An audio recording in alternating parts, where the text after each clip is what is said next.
A ver, pensemos en la antigua Grecia. No fue para nada una cultura más en la lista. Fue un verdadero punto de quiebre, o sea, el momento en que la humanidad como que cambió de carril.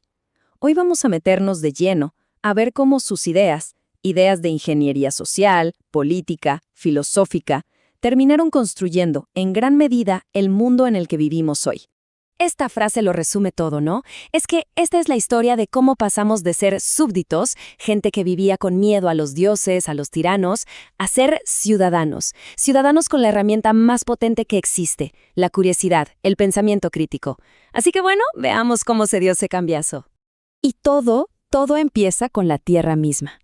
La Revolución griega no nació en un imperio gigantesco, sino, curiosamente, por las limitaciones y también las oportunidades de su propio paisaje. Aquí es donde se plantó la semillita de todo lo que vino después. Lo más fascinante de esto es que la geografía de Grecia, toda montañosa y sin grandes planicies, lejos de ser una debilidad, fue su mayor fortaleza. Impidió que se formara un solo estado, un poder centralizado y autoritario. Y al no tener opción, las comunidades se mantuvieron independientes y tuvieron que mirar al mar. Justamente eso, creó el ambiente perfecto para experimentar. Y de esa geografía, ¿qué nació? La polis. Ojo, que no era solo una ciudad, era una comunidad soberana, con su propia política, religión y vida social. Cada polis era como un pequeño mundo, un laboratorio donde se podían probar ideas totalmente nuevas sobre cómo organizar la vida en común. Y en el corazón de la polis estaba el ágora, que era mucho más que un mercado, ¿eh? Era el lugar donde nacieron dos conceptos que lo cambiaron todo. La parresía, o sea, la libertad de decir lo que se piensa sin miedo, y la isegoría, el derecho de todos a ser escuchados en la asamblea. Fue ahí, en el debate público entre iguales, que nació la política.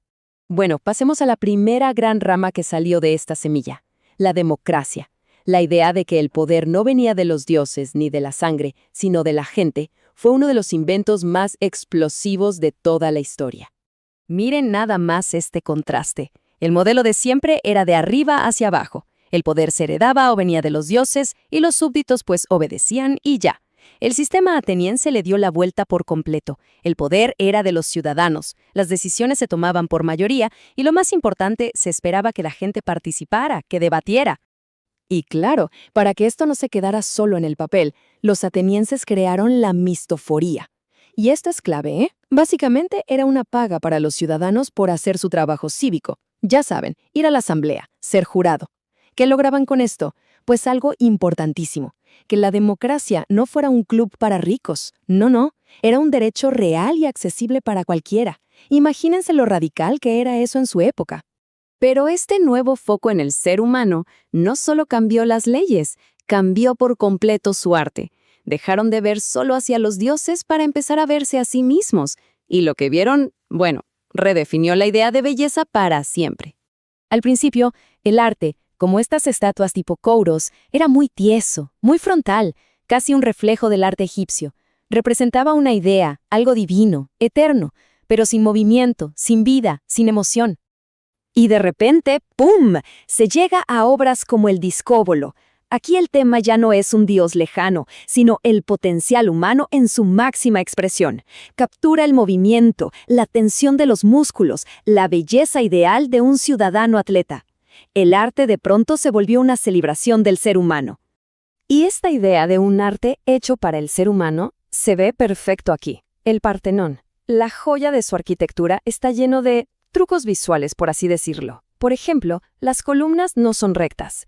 Se curvan un poquito para que, desde abajo, el ojo humano las perciba perfectas. Es una lección tremenda. La perfección no es una fórmula matemática, es lo que se diseña para la percepción humana. Y toda esta confianza en la razón humana nos lleva a la tercera rama y quizá la más importante de todas, el nacimiento de la filosofía y de la ciencia. El momento en que la humanidad se hizo la pregunta más poderosa que existe. ¿Por qué? Fue un camino paso a paso. Primero, los presocráticos miraron hacia el cosmos, preguntándose de qué estaba hecho todo. Luego, Sócrates dio un giro de 180 grados y miró hacia adentro. Conócete a ti mismo. enfocándose en la ética y la razón. Y finalmente llegó Aristóteles y lo organizó todo, sentando las bases de la lógica y del método científico.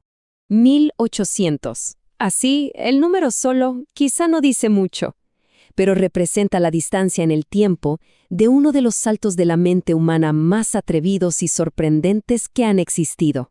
Resulta que, 1800 años antes de Copérnico, un tipo llamado Aristarco de Samos, usando pura razón y observación, propuso que el Sol, y no la Tierra, era el centro del universo. Pensemos en lo que eso significa.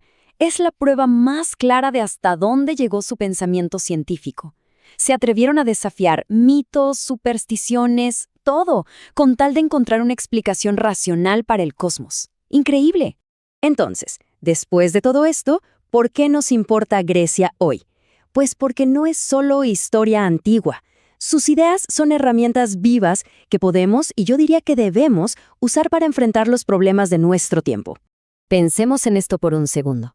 Vivimos en un mundo lleno de noticias falsas, de posverdad, pues el método de Sócrates de cuestionarlo todo, de examinar lo que nos dicen, de buscar la verdad, eso ya no es un lujo, es el antídoto que necesitamos desesperadamente.